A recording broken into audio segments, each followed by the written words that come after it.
Welcome to Ride to Success, the podcast that takes you on a learning journey to a more productive, creative, and active life through the power of the bike.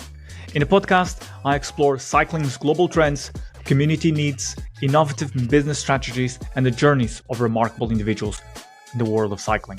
Today, I am thrilled to host Will Butler-Adams, CEO of Brompton Bicycle. Will has been instrumental in transforming Brompton into a leader in urban living, championing the brand as an innovative and sustainable transportation solution. Under his leadership, Brompton's long-term legacy is to be a catalyst for change and contribute to the transformation of cities, and to remind people of the fun and freedom the bicycle offers. So join me in this learning journey as Will shares his insights on advancing urban mobility, embracing community initiatives, and fostering a healthier and more connected world through cycling. But before we get into the podcast, ladies and gentlemen, please remember to subscribe or follow the podcast wherever you listen to. And if you enjoy what you listen, leave us a review. Now, back to the podcast. Welcome, Will, to Ride to Success. It's a pleasure to have you on the podcast. Me too. I wanted to start the conversation by framing it. There is something that you mentioned in the past, which is Brompton produces tools for sustainable urban transport. And I wanted to use this because I think is going to be the framework for the rest of our conversation. And leading on from that, I'm interested to find out, how does Brompton contribute to the industry of living, which is another term that you have used in the past? Well, funnily enough, we don't sort of look at it like that. The inventor, Andrew, came up with the design for the Brompton in 1975, nearly 50 years ago. And he wasn't interested in saving the world particularly. Sustainability wasn't at the top of anyone's mind in 1975. But he lived in a city in London, and he found the product he wanted, the thing he needed, didn't exist. And the thing he really wanted was a magic carpet, but he didn't quite get that. But he got pretty close with the Brompton, and he created this thing for himself, really, as many of the best inventors do. And then was intrigued to know if anybody else found it useful.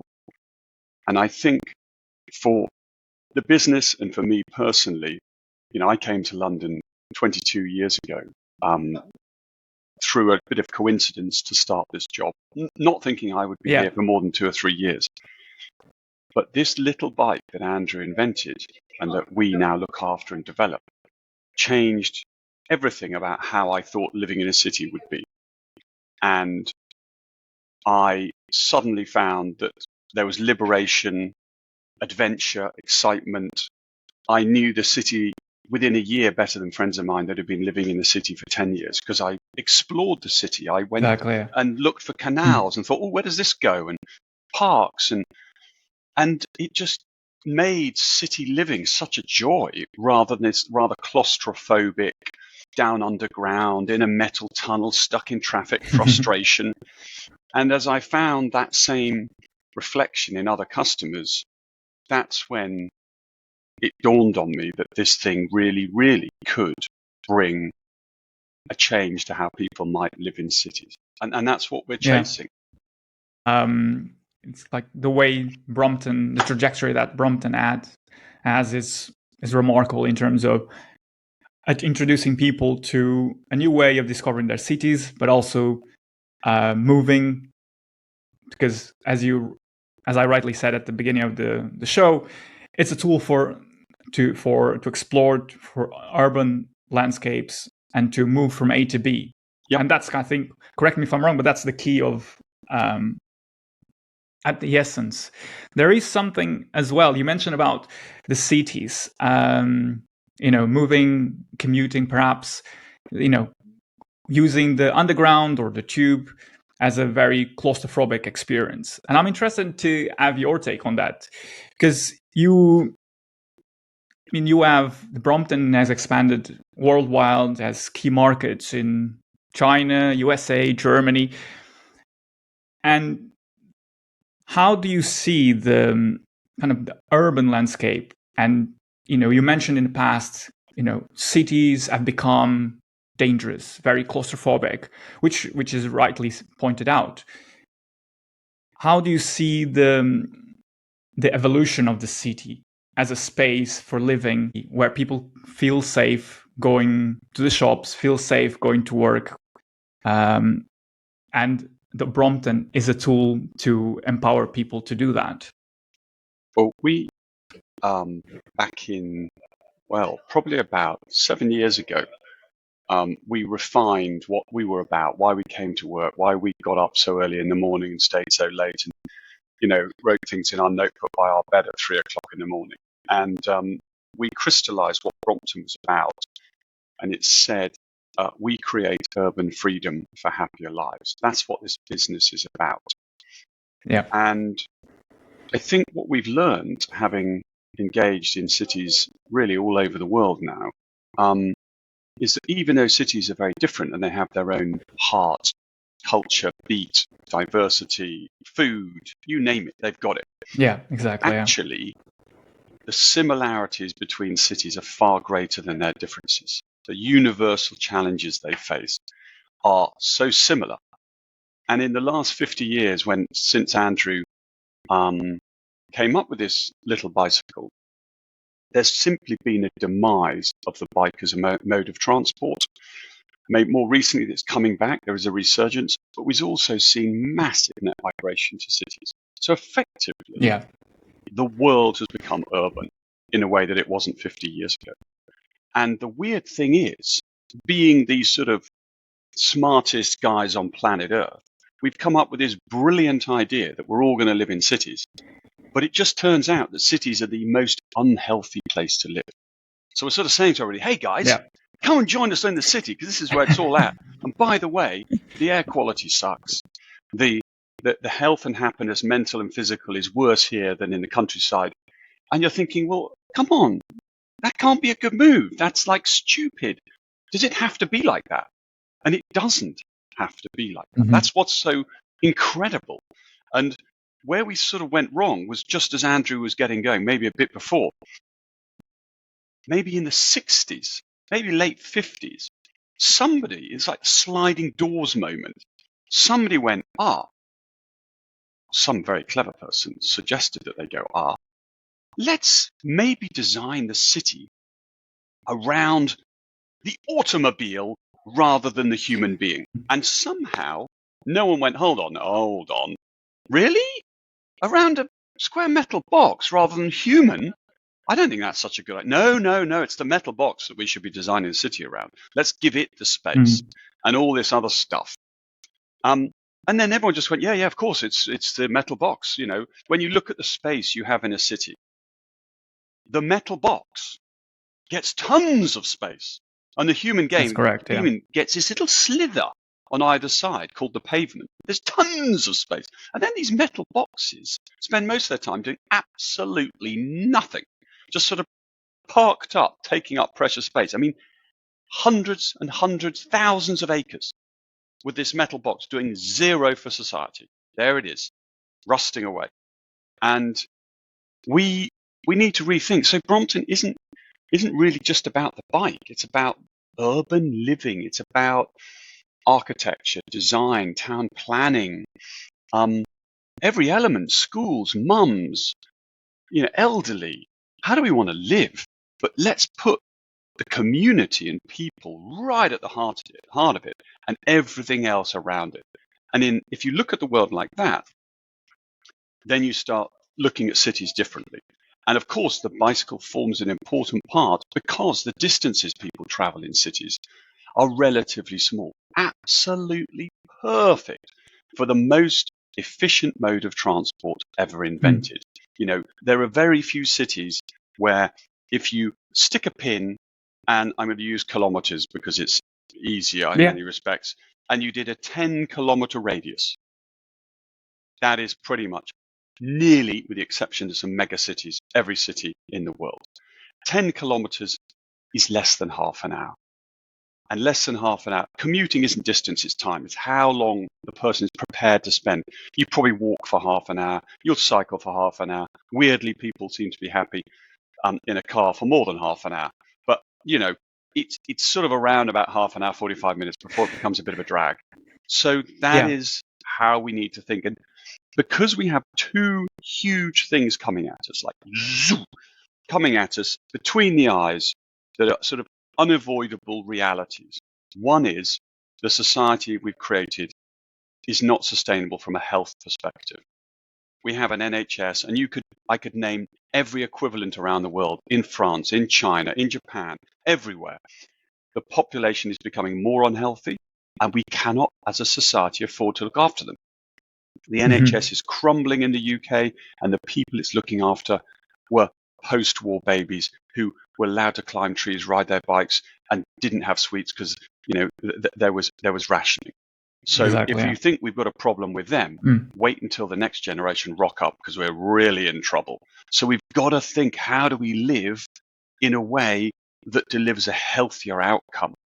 And similarly, we have a climate challenge, we have a carbon crisis, and therefore we need to use our resources more efficiently. And I'm afraid a 2.5 ton lump of stuff moving a human being, whichever way you look at it, is not as efficient as a 10 kilo or 12 kilo bicycle moving a human being. So, it's pretty bloody obvious, but somehow we haven't totally worked it out, particularly the politicians who are so short term, they're just thinking about when their next going to get voted in. Yeah, it is true. It presents great opportunities, but it comes also with challenges. I mean, the Brompton mission, and correct me if I'm wrong, is to create freedom for happier lives.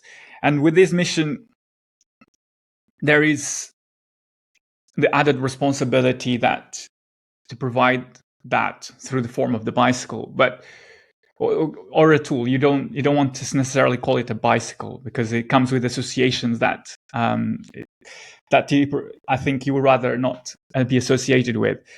But the way I think about it is, the urban spaces that we have, people perhaps feel or been conditioned to think that they feel safer in the car. And when you have a person that is using, let's say a Brompton to commute to work, there is obviously problems that will come up, such as danger of going from A to B. Also, let's just focus on that, because that's probably the key aspect of it. So you're right. And if you are inside a 2-ton metal roll cage, you're going to feel safe. Of course you are. Yeah. I mean, you can hit a tree at 60 miles an hour and, the airbags pop off, and, you walk out and nobody's really bothered.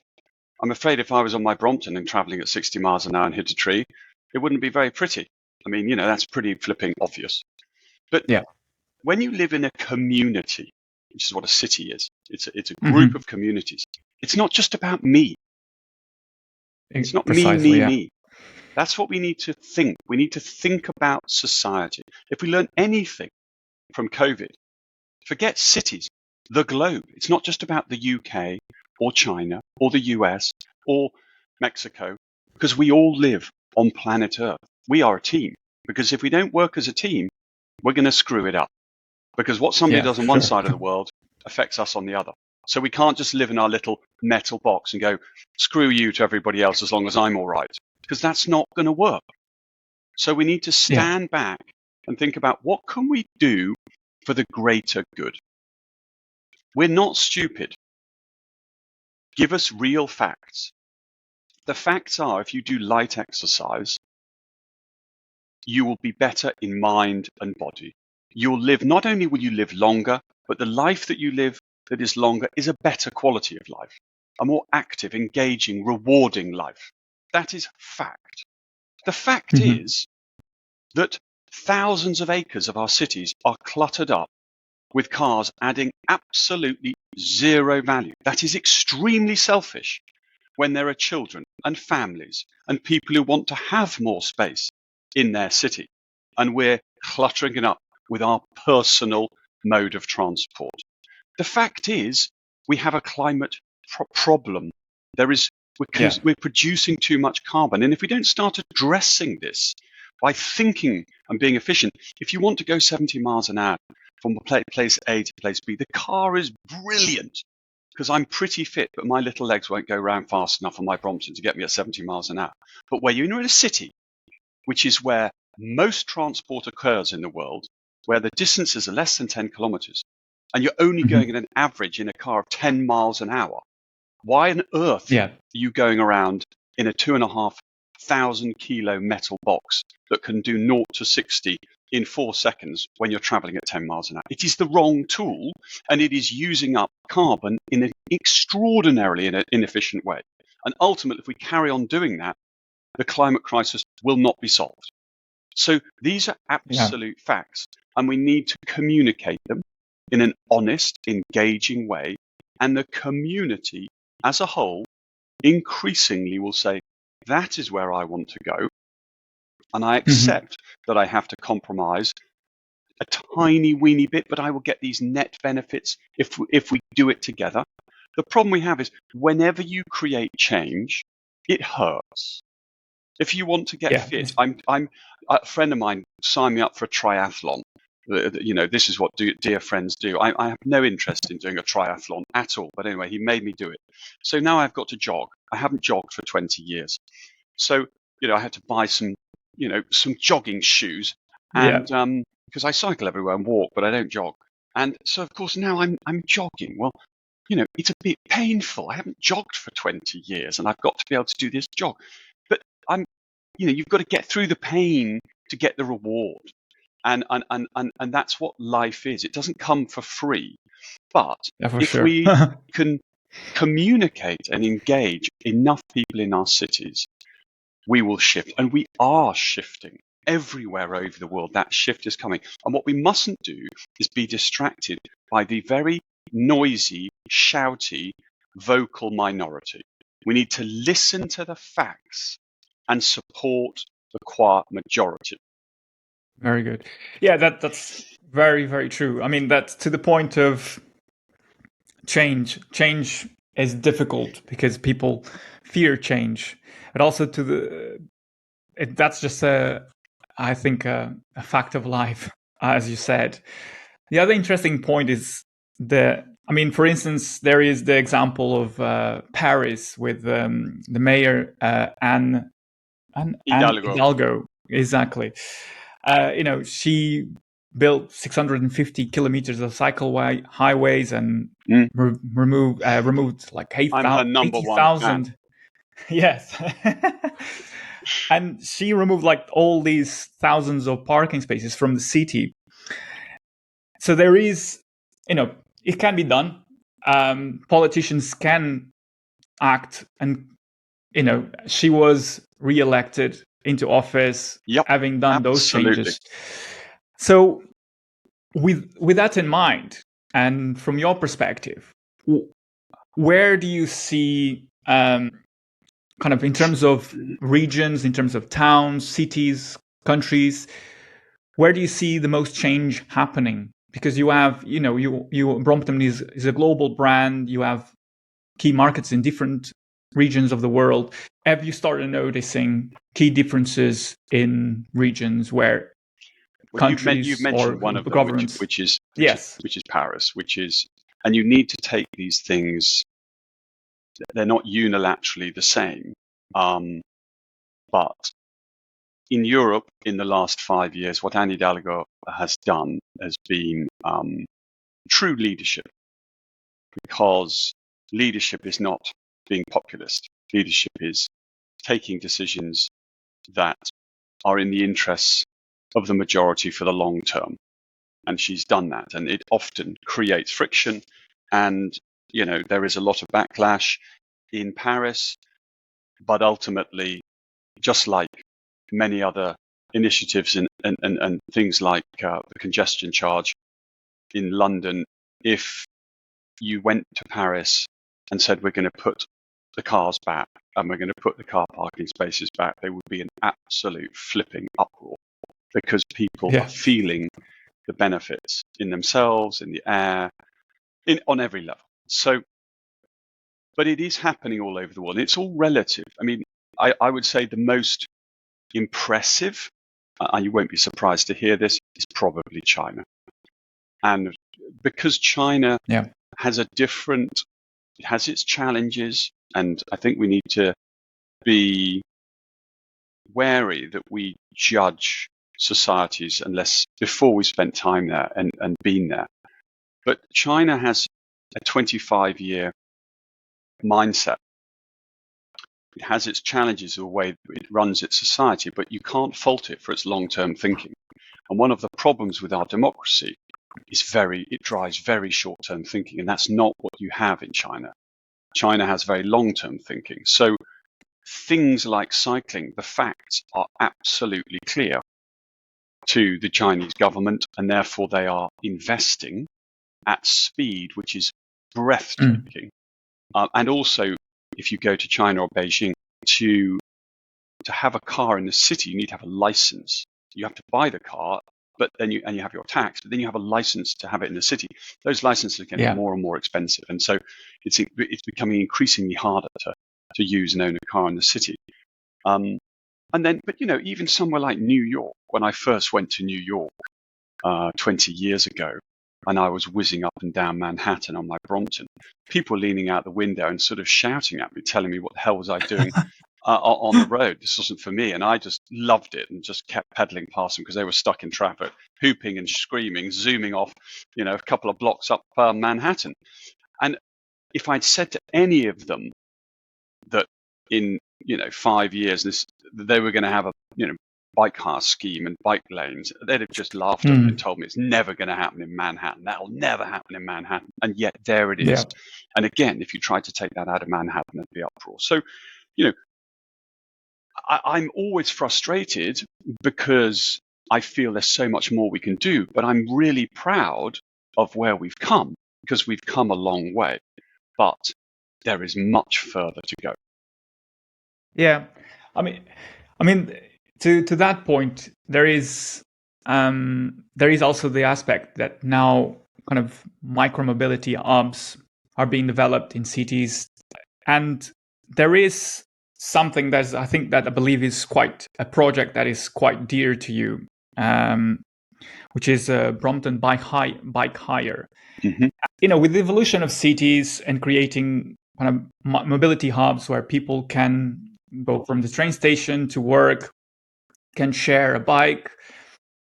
How does Brompton, stay relevant, stay competitive in the market where you have all these micromobility brands sharing rides, sort of crowding kind of the urban landscape? So, put it this way. It started, I don't know how many years ago, 10 or 12 years ago, with Blue and Mobike and Ofo. Yeah. And you've got Lime and, and Lyft and, on it goes. And the world of finance, it's not my area. I'm an engineer. It's full of a lot of complete and utter guff, sort of waffly nonsense. And certainly we've had a fair bit of that in the shared mobility sector, because it sort of tried to pretend that it was some sort of tech center, and therefore it was a tech business and gets ludicrous valuations, can raise preposterous amounts of money, and no one cares if it makes a loss, because someday it's going to make a fortune. Mm-hmm. I could argue that for software, but once you start involving bits of metal, lithium-ion batteries, infrastructure, tidal drift, this ain't tech. This is hard, old school stuff. In many respects, notwithstanding the colossal non-sustainability of many of these initiatives, it has put pressure on cities to improve their cycling infrastructure. There's been a huge amounts of money wasted, yes, but some of it has brought awareness of the fun of being on a bike, engaging people on a bike, the convenience of having a bike. So whilst if you'd given me all that billions of pounds that people spent on and wasted on many of these schemes, I think I could have spent it rather better. But it has happened, and actually the net effect, notwithstanding mountains of bikes that were chucked in the bin and so huge, great piles of waste, human beings can't help making a mess of things sometimes, but still, there are some real positives that came out of it. And in terms of where we're going, I think, Van Moof is a good example. Highly leveraged, $250 million investment, and sadly they've gone bust.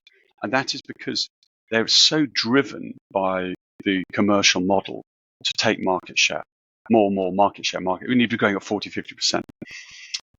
What they're forgetting to do, and we have experience of this both with our bike and with bike hire, what you want to do if you're trying to innovate, if you're really trying to innovate, is you want to grow slowly. Because when you innovate, you make mistakes. You really, really make mistakes. And the reason you make mistakes is because you're pushing the boundaries. You're innovating. You're doing things people haven't done before. So you don't really know what you're doing. That's what real innovation is. So you want to be doing all that innovation when you're small. You don't want to go and raise shed loads of money and be forced by them to have to grow top line really fast, because all you're going to do is scale the mistakes to a point where you go bust. So start small. Don't really tell anyone. Make your mistakes, in a little way, because if you make small mistakes, no one cares, and then you learn quickly. You mop it up, and then once you've got the mistakes out of the way, then you fire it up and you scale it. And we are innovators, true innovators. We developed our e-bike. We spent 5 years. We worked with Williams F1. We were doing stuff that was really innovative, and we've been selling it. And the first 3 years were brutal, because even though we thought it was brilliant and the best thing we've ever seen, making 200 or 300 prototypes and making 5,000-10,000 products is an entirely different thing. And then, of course, you have we don't go bust. So therefore, we don't just sort of make product, it goes wrong, go bust and start again. If we make a product and it isn't as good as we would like, we look after the customer and care for them and look after them. That's precisely the relationship. But that's how you innovate. And innovate isn't easy, and it's costly. But that's what we're doing. And I think some of these other initiatives are too often top line, heavy marketing, highly funded, but deep, real innovation, I haven't seen huge amounts of it. Yeah, it's interesting what you said in terms of how companies forget the core of the essence, which for Brompton is the innovative product that you create. And that has been key and crucial to how you kind of grow. And you mentioned as well the e-bikes that, from reading your book that you released in 2022, it was a painful process that took trial and error. And I guess with these things, with innovative businesses, it takes time to get where you want to be. I wanted to touch again on the Brompton bike hire.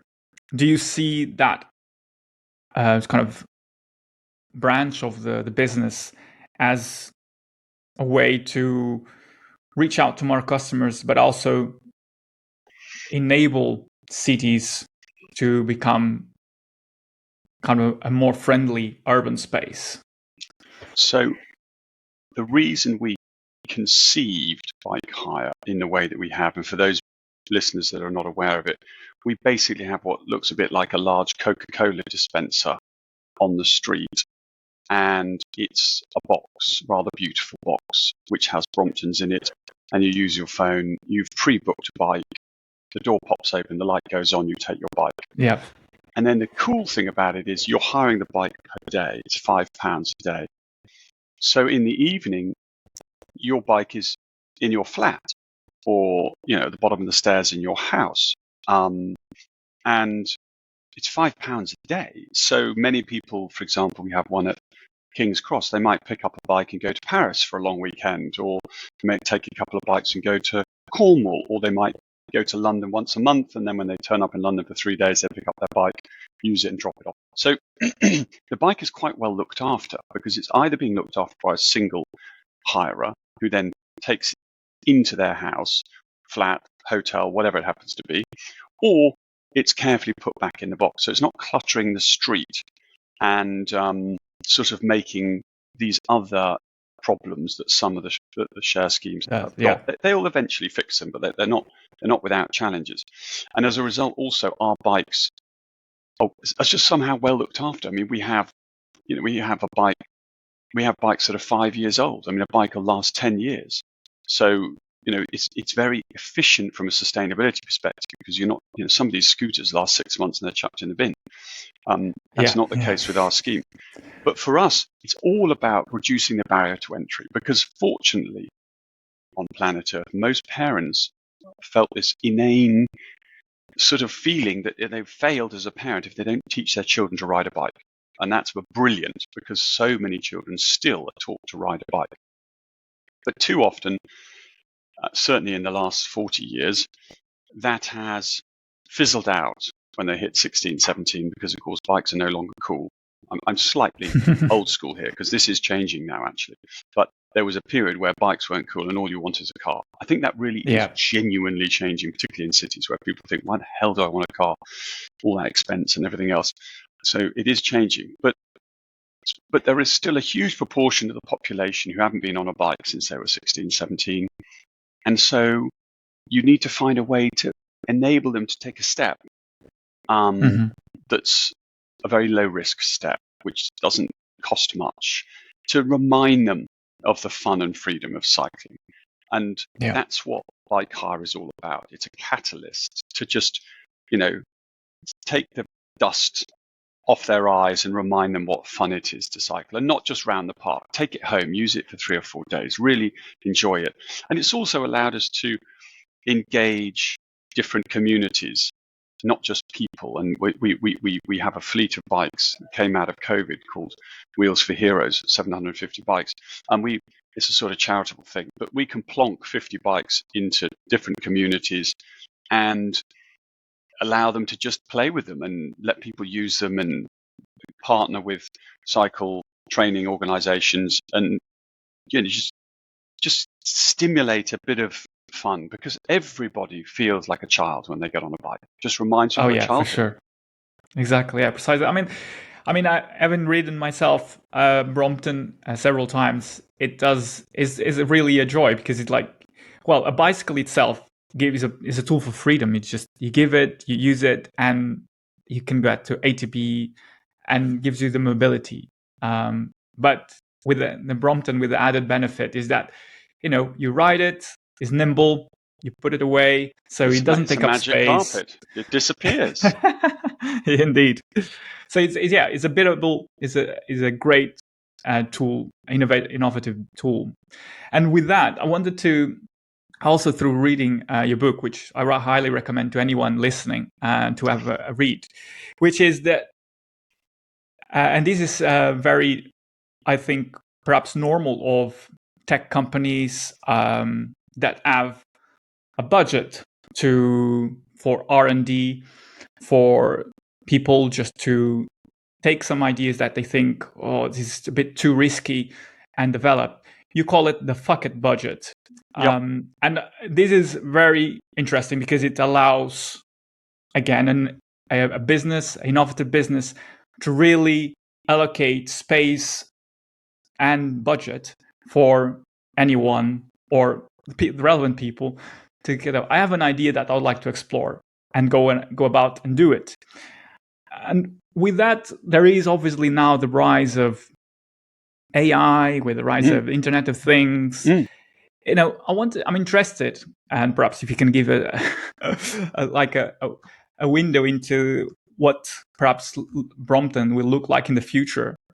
Is there a future where Brompton is looking at these innovations, new technologies, and will adapt or incorporate into design of the Brompton, or is the design of the Brompton sacred? So no, I mean, when I started at Brompton, all the drawings that Andrew had done were with pencil on tracing paper. That's what we had. They were physical drawings, pencil. So since then, we transferred them all into 2D CAD, then we transferred them into 3D CAD. Mm-hmm. Then finite elements analysis came along, FEA, which is with a combination of a powerful computer, and the people who use FEA need more powerful computers. We're able to optimize the design of the bike design. We've already been doing that. So if you like, Internet of Things is just an extension of the innovation that is going on already. Mm-hmm. And the design is changing all the time because we're trying to optimize. And we developed a titanium bike. Every single component on that bike is different because titanium is a different material, it has different properties. And to optimize the design, you need to do it in conjunction with its parameters and capabilities. And that bike, and if you take any time to look at it, you can see it was designed by a computer because so much of it is so weird and so smooth. It's just, you can tell that computers have been involved by looking at it. So we want to create urban freedom for happier lives. That is the biggest, most rewarding thing we can do as a business. We'll use any tool we can to help us do that, to deliver that happiness and freedom. And we love the fact that tools keep arriving.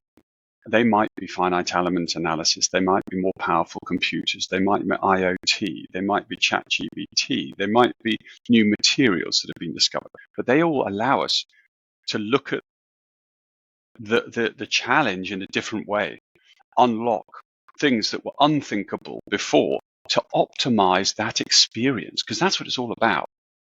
People don't buy a Brompton because it's a Brompton. Most of our customers don't care about the bike. The reason they love the Brompton is because how it makes them feel. It's how it's changed their life. That's correct, the bit they love. And then it's the bike that did that. But it's the bit they love is not the bike. It's how it has changed their lives in a positive way. Yeah. Yeah, it's what it represents, what's represented to them. Again, is a vehicle for, as you rightly mentioned, to create freedom, to not allow people to move however they want. So yeah, it's interesting that, I mean, as an innovative business, I think that's a key area for growth, is to have teams that can be dedicated to continuously improve and develop new ways of refining the design, this, and looking as well for opportunities for market growth. Mm-hmm. I know that you mentioned earlier on the show that as an innovative business, you need to grow slowly, so that you don't scale up the mistakes that you make. So I guess having this kind of team or budget allows for that to happen in a smaller scale, in a controlled environment. And I think that's a key for a successful business. But that's my opinion. But it is, we've got to be careful with slow, because I think that maybe it's true it needs to be slow, but it's all relative. So are you familiar with Warren Buffett? Yes. So he is one of the richest men in the world, and he's a great believer of this beautiful thing called compound growth. So he has delivered 20% a year for 70 years.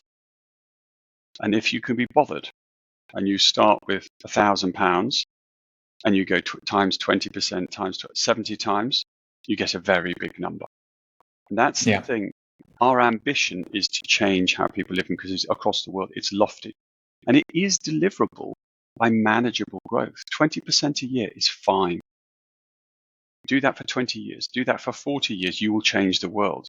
But that's not the mindset we have in the capitalist West. The mindset we have in the capitalist West is you need to grow at 5,000%. You need to become a unicorn. You need to be on the top of Forbes magazine. And then everyone discovers that it's a complete load of rubbish, that half the stuff you were saying wasn't true, and that you've been having mad parties, blowing all your shareholders' money in a penthouse flat. It's not, in most cases, realistic. So building businesses with deep, solid foundations and delivering sustainable growth over a long period of time is what the planet and people need, rather than glitzy, footballer salaries here today, gone tomorrow. Yeah, for sure. Yeah, compound growth it's key. It's not sexy well, it by is any sexy. means. To me, it's so sexy because it's when I joined Brompton, we were 1.7 million. We're now 130 million.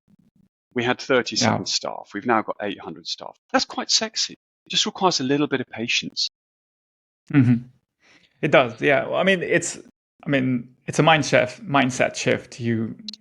When I said it's not sexy, it's in when you in the world of today where you are seeking immediate returns, where you have everything at the click of a fingers. Compound growth, it's over time. It takes time. It's in small adjustments over 10, 50 years. So this is how we need to rethink everything that we go about in life to coexist on planet Earth. We need to buy less stuff. We need to buy stuff that when it gets older, gets better. I mean, the Barber jacket was a classic. You buy that jacket, and for the first year, you have to hide it because it virtually looks terrible.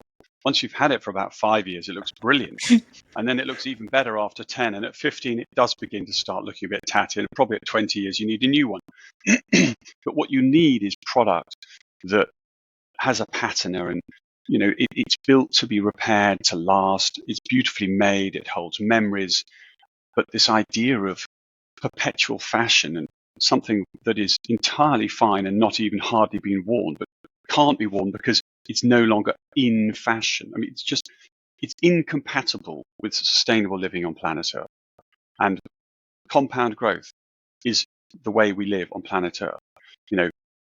This sort of massive growth and VC backed, spend billions of pounds and hope that it works. It just doesn't feel sustainable from a business perspective, from a planet perspective, from a humanity perspective.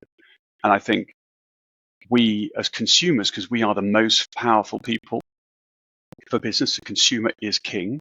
We think we have no power, but my word, we have power. How you spend your money is everything.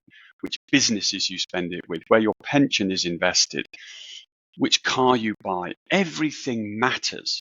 And getting people to think that power that they have in where they spend their money needs to be carefully used, because used effectively, it will change the world. Yeah, I mean, it's very true. We as consumers, as people, as a community, living in a city, we hold the power. But it comes down perhaps to how we go about to change that, what we want out of our cities. And again, you mentioned earlier on, maybe start tuning into what actually, as a society, we need to, for the next generations, because the way you live is not sustainable. That's not news for anyone. We know that, but is acting on it. That is the key. And then again, if everyone does a little bit, then kind of that multiplies and it starts to create a wave. Yes, and if you will. I think it's important that little bit is really important, because I think too often the sort of perceived world that is sustainable is too extreme for most people. You don't fly, you have to become vegan, you ride a bike everywhere, you're not, you have to wear clothes that you've had for 20 years made out of hemp, so it sort of paints this extreme picture And actually what we all need to do, we probably only need to change the way we live by 3, 4, 5%. Little shift. But if all of us do a little shift, that'll do. We're not that far away. Exactly, yeah. But the picture is, oh God, that looks awful. I don't want to do that at all. If I want to go, as I said earlier, down a motorway at 70 miles an hour, I jump in a car. It's a brilliant tool. Love it. Chuck the kids in the back, go and see friends. Perfect. If I want to go to Japan and I have to go to Japan or China to do business, I'm not going to get on my bike. It's going to take me ages to get there on a bike, months. There's something called an aeroplane. I'm going to get on that. But, I'm not going to go in business class because that's 3 seats and costs a fortune. I'm going to go in standard or premier. It's a little bit longer because I'm 6'4". And I'm not going to go every other month just because, I can build up some air miles and I pretend I've got a reason that I must go. I'll go there probably once every other year, or maybe in China once a year because it's our biggest market, and I'll use Zoom and other tools. So I just be sensible. I'm not going to do it. And I'm not, for me personally, some people have taken that decision. I still go on holiday with my children. We fly in an aeroplane, but we also go on holiday in the UK, So I think we need to just say to people, don't be intimidated by the change. You don't have to be extreme. We all have to take a little step, but it's about all of us taking a little step, maybe eating a little less meat and better quality meat rather than just buying ham that tastes like plastic. And, why did you bother anyway? Get the stuff that really is delicious, and little things like that. But it's coming. It is coming. And sadly, as the effect of climate change affects all of us more and more, our attitudes will shift faster and faster. Unfortunately, we're a bit behind the curve, but still, it's coming. It's coming, yes. I think this leads me on to kind of something that I've been thinking about, with your role at Brompton for over 20 years now. What is the long-term legacy that you hope Brompton will leave for future generations? So it is that purpose: urban freedom, happier lives. And it doesn't say, and we consciously didn't put it in our purpose, we want to sell Brompton bikes. The purpose virtually is a legacy in itself, because Brompton might itself at one day not exist. But if we can look back and think it was the catalyst for change and contributed to that change in cities, we would be immensely proud of that. There are shorter term things I need to deal with, and ownership is important too. Trying to protect private ownership is, I think, one of the reasons. I mean, we're a private company. We're owned by the inventor and his friends, me and my friends, and about 20% by our staff. Trying to protect that private ownership as the company gets bigger is difficult because of the weird world we live in. Yet private ownership allows us to think and make decisions for the next 5 to 10 years, not the next 3 to 6 months. So how does that, happen when a business becomes bigger and bigger and theoretically more valuable? And there are challenges there, because I think a lot of the problems in the West is about greed and the way we have share ownership and shareholders, and they're not really interested in the customer. They're not really interested in the staff. They're interested in making money. And now we're lucky. We have people who are friends of Andrew and mine, and most of them are mad Brompton riders and love being part of the journey. But that's fine when you're a small little business, but when it gets bigger, it gets harder. So we don't really have the commercial models to support businesses like us. You either have entirely private businesses like Dyson, well done them, or like JCB, or you have listed businesses or PE-backed businesses, both of which I don't think are compatible with long-term innovation. So how do we create an ownership structure that is compatible with a sustainable brand for the next 50 years? I haven't quite cracked that yet, but it's something that I think about. There is kind of slightly shifting the tone of the conversation here, perhaps. But you mentioned about the users of the Brompton, and now there is something happening soon, which is the Brompton World Championships, and this is quite like an extravagant event and fun. After like 5 years without the event running, what you're looking forward to it? So we run an event because, unfortunately, since, like we were saying earlier, the sort of 60s and 70s, cycling as a mode of transport, certainly in the West, sort of petered out. And suddenly, BMX has arrived, and then road biking got popular, and then, the most exciting thing of all, we invented the mountain bike, and the humble bike as a mode of transport just sort of vaporized, and bikes were for recreation, not for transport. So the reason we do the BWC is just to have a laugh and to remind people that the bike is the most inclusive thing after walking and breathing. I mean, anyone can do it. You don't need to be some unbelievably fit, beast yourself up Mount Ventoux, mega hardcore, road cyclist, which is sadly what too many people think of when they think of cycling, or, Olympians doing incredible things, whizzing around a velodrome. Cycling is for everyone. And so it's a bit like what the marathon did for running and jogging. We want to do it for cycling. We want to bring it back to being the most inclusive, fun. You don't have to be fast. And that's what it's about. It's a celebration of the inclusivity, the fun, the humor, the banter, everyone, tall, small, thin, fat, left, right, up, down, LGBTQ+, you're all flipping invited.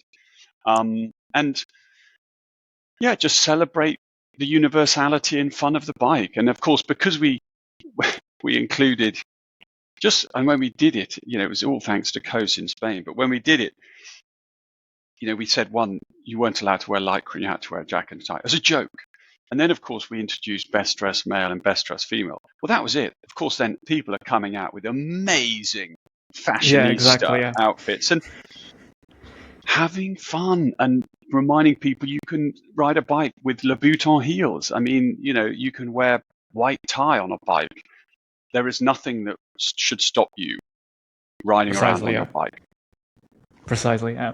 No, it's a very good way of including more people, reminding them of the power of the bike as a tool for empowerment, for freedom, for a better lifestyle as well. So it's kudos to Brompton for allowing people to come in and join in the fun of celebrating the bike. So, with coming into the end of our conversation, there's a tradition that I started on the podcast where every guest leaves a question to my next guest, not knowing who they are.